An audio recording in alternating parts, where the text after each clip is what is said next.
डालना पड़ेगा। यही लगाया था ना जब मुरारी जी और पार्टी घोषणा करी कि हमारा डायरेक्ट करंट डीसी भैरवा उम्मीदवार है, कहे कोई चुनाव ही नहीं है, ये तो ऐसे ही हो गया चुनाव। तो भाई काहे गली गली ढूंढ रहे हो फिर? अगर चुनाव इतना कमजोर था, उम्मीदवार इतना कमजोर है, हमारी पार्टी इतनी कमजोर है, तो तेल पानी लेके क्यों पूरे बाजार में मुख्यमंत्री, उप मुख्यमंत्री, संतरी तंत्री मंत्री सब बटे डोल रहे थे? क्यों?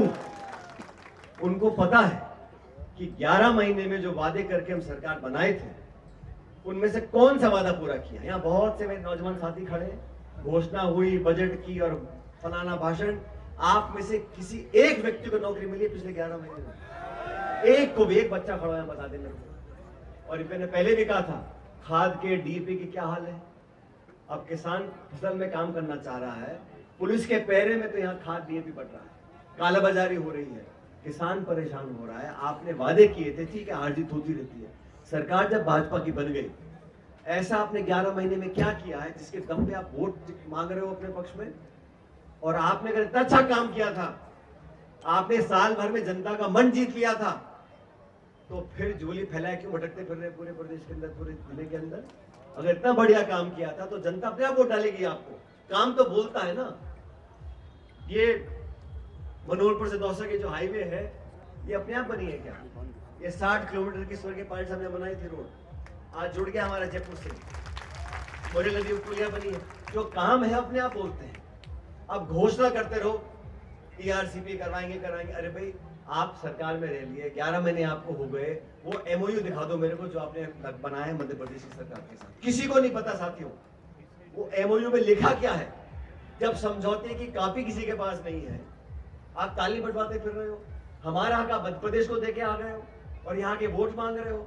मैं चैलेंज करता हूँ सरकार को, अभी भी समय है चुनाव का, 2 दिन बाद वोट पड़ेंगे, आप ईआरसीपी का समझौता हुआ, उसका जो एमओयू है उसको छपाओ अखबार के अंदर, जनता को पता पड़े आपने कितना पानी अपने रखा है, कितना आपने दे दिया। तो काम करने के लिए ताकत भी चाहिए होती है, सिर्फ अफसरशाही से चाहे नहीं चलता। अफसरशाही और बाबू अगर सारा काम करते हैं तो जरूरत क्या नेताओं की? अगर सारे अधिकारी सारी बात जानते हैं, जनता संवाद उनका होता है, तो क्या जरूरत है एमएलए बनाने की? इस सरकार में अफसर हावी है, इस सरकार में सत्ता के बड़े केंद्र हैं, कोई किसी को ब्लैकमेल कर रहा है, कोई किसी को धमकी दे रहा है, कोई वक्तव्य दे रहा है, कोई भाषण दे रहा है, संगठन कुछ बोल रहा है, सरकार कुछ बोल रही है। इसलिए मैं कहता हूं 11 महीने की सरकार का काम देख लो और दोनों पार्टियों को आप देखो। आज राहुल गांधी जी पूरे देश में घूम रहे हैं, मुझे मौका मिला, मैं झारखंड, महाराष्ट्र, मध्य प्रदेश, छत्तीसगढ़, कल मैं केरला में था जहां से प्रियंका गांधी चुनाव लड़ रही है। मैं वायनाड गया था प्रचार करने के लिए, वहां के कार्यकर्ताओं ने मुझे कहा कि सचिन पायलट जी यहाँ के चुनाव में हमारी एक ही चुनौती है। मैंने कहा क्या? कहते हैं जो जीत का मार्जिन है प्रियंका जी का, वो 5 लाख से पार जाएगा कि नहीं जाएगा। 5 लाख से प्रियंका गांधी चुनाव जीत रही है पूरे देश में, झारखंड में, महाराष्ट्र में इंडिया गठबंधन की सरकार बनने जा रही है। यहाँ आज दौसा में कल आखिरी दिन प्रचार का है, मुरारी जी बोल रहे थे, प्रताप सिंह खाचरेवाल जी जो जयपुर से आए और हमेशा की तरह अपना दमदार भाषण दिया। हम सब आपसे कहना चाहते हैं, जिन मुद्दों को लेकर बीजेपी कांग्रेस आमने सामने है, बड़े स्पष्ट है। और जो लोग ये बोलते हैं कि संविधान से खिलवाड़ नहीं किया, मैं उन लोगों को बताना चाहता हूं, संविधान से खिलवाड़ आप कर नहीं पाए, आपके 400 पार हुए नहीं, इसलिए आप नहीं कर पाए। इस संविधान की बदौलत जहां पर आरक्षण दे रखा है एससी एसटी को, गरीबों को, पिछड़ों को, उसके साथ आप छेड़छाड़ करना चाहते थे। आप 400 पार क्यों चाहते थे? जब 272 में सरकार बन जाती है, आपको 400 सांसद चाहिए क्यों थे? वो तो धन्य हो देश की जनता का कि बहुमत मिला नहीं, मिल जाता तो इनका 7वें आसमान पहुंच जाता। और मना जो करते, मुख्यमंत्री को जेल में डाल रहे हैं, इनकम टैक्स, ईडी, सीबीआई, मर्जी किसी पर छोड़ रहे हो, बदनाम लोगों को कर रहे हो, चले धन लोगों का कर रहे हो। बड़ी मछली पकड़ेंगे, 11 महीने हो गए, कौन सा मगरमच्छ पकड़ लिया? पेपर लीक के बारे में बोलते थे, 11 महीने हो गए। अरे हम बोलते थे सरकार किसी की भी हो, मजबूती से बात रखना चाहिए, नौजवानों का अगर भविष्य खराब होगा तो खुल के बोलना चाहिए। मैं बोलता था, बाकी लोग बोलते थे, आज नहीं बोल रहे, आज नहीं बोल रहे।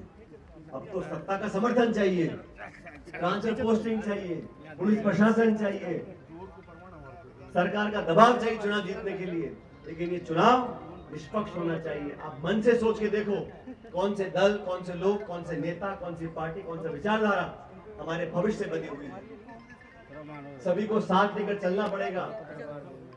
और चुनाव, जैसे मैंने पहले कहा, ये तो समाज का चुनाव नहीं है, दो पार्टियां चुनाव लड़ रही है भाई, दो पार्टियां चुनाव लड़ रही हैं और आपको चुनना पड़ेगा। मैं आपसे आज वोट मांगने के लिए आया हूं, कांग्रेस पार्टी के लिए।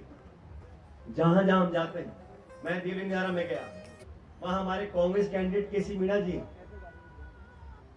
मैं ताल ठोक के उनके लिए वोट मांग के आया हूं, क्योंकि मेरी पार्टी के वो उम्मीदवार हैं। मैं कहता हूं जो भाजपा के नेता हैं, जाके वोट मांगने से अपने उम्मीदवारों के लिए, दिल्ली नियारा कोई नहीं आ रहा वोट मांगने भाजपा के लिए। तो ये चुनाव विचारधारा का चुनाव होना चाहिए, ये चुनाव वैचारिक है, ये चुनाव आने वाले 4 साल तक कौन आपके लिए काम कर सकेगा, इस बात का चुनाव है। अब इतने, मैं अखबार देखता रहता हूँ, बड़े बड़े मंत्री यहाँ पर आ रहे हैं, सारी बातें बोल रहे हैं, हम बिजली दे देंगे, सड़क दे देंगे, पानी दे देंगे, ये कर देंगे। अरे आपको पिछले 11 महीने से किसने रोका हुआ? ये दौसत रास्ते में पड़ता है ना। कितने मंत्री यहाँ पर आए, कितनी बार मुख्यमंत्री यहाँ पर आए। अब चुनाव आ गया, प्रतिष्ठा की बात आ गई, यहाँ चुनाव वोट मांगने आ गए। काम करके लोगों का मन जीत के आप वोट मांगो, कोई दिक्कत नहीं है। लेकिन ये चुनाव, जैसा मुरारीलाल जी कह रहे थे, ये चुनाव आप लोगों का चुनाव है। और ये व्यक्ति, जैसे मैंने पहले कहा, स्वर्गीय किशनलाल जी, मुझे पत्रकार ने पूछा कि डीसी बैरवा जी आपके पुराने कार्यकर्ता हैं, आपके साथ काम करते थे। मैंने कहा जी नहीं, इनके स्वर्गीय पिताजी कांग्रेस के पुराने कार्यकर्ता थे, मैं उनके साथ काम करता था, बैरवा साहब से। और मैंने कहा, मैंने किशन जी बहुत कड़क आदमी है, नरम है, बैरवा जी तो बहुत कड़क थे, आप पुराने लोग जानते होंगे उनको। तो पार्टी ने एक गरीब व्यक्ति को, आप में से निकले हुए व्यक्ति को टिकट दिया है। 2-3 दिन पहले की बात है, डीसी बैरवा जी का मुझे फोन आया, मैं दौरे कर रहा था कहीं झारखंड, महाराष्ट्र में। मैंने कहा बताओ डीसी जी क्या चल रहा है? तो ये सब ठीक चल रहा है साहब, लेकिन इस सरकार ने यहाँ पूरे घोड़े खोल दिए और पूरा यहाँ पैसा बट रहा है और सब कुछ हो रहा है, धनबल है, ये है, वो है। तो मैंने कहा हर चुनाव में करते हैं। तो उनको मैं फोन पे सुन रहा था, मन में वो कमजोरी दिखी कि साहब मेरे पास इतना पैसा है नहीं। मैंने कहा डीसी जी को, मैंने कहा अगर पैसे और दम के हिसाब पे सब चुनाव जीत जाएंगे तो इस देश में लोकतंत्र खत्म हो जाए। लोकतंत्र तब जिंदा है जब आदमी की भावना पे चुनाव जीता जाए। मैंने कहा चिंता मत करो, आपका 1 रुपया उनके 1000 रुपए के बराबर है। आप पैसे मत खर्च करो, अपना टाइम दो और जनता को जिता कर भेजेगी। मुझे पूरा विश्वास है 13 तारीख को जब मतदान होगा, आप लोग सोच समझ के और आपका जो मन कहे।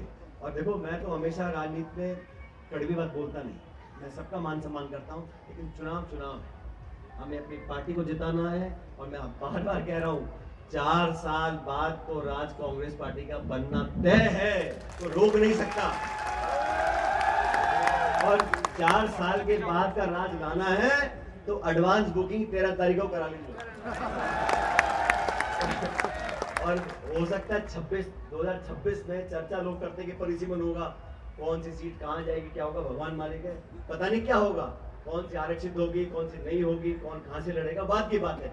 आज जो चुनाव हो रहा है ये कांग्रेस भाजपा का चुनाव है और हर जगह हमारी पार्टी मजबूती से चुनाव लड़ रही है। लेकिन मैं हर बार कहता हूँ, अगर सबसे बड़ा जीत का कहीं अंतर हो तो दौसा में होना चाहिए। कांग्रेस का गढ़ रहा है, मैं आप सब लोगों से कहना चाहता हूँ, सबकी सुनो।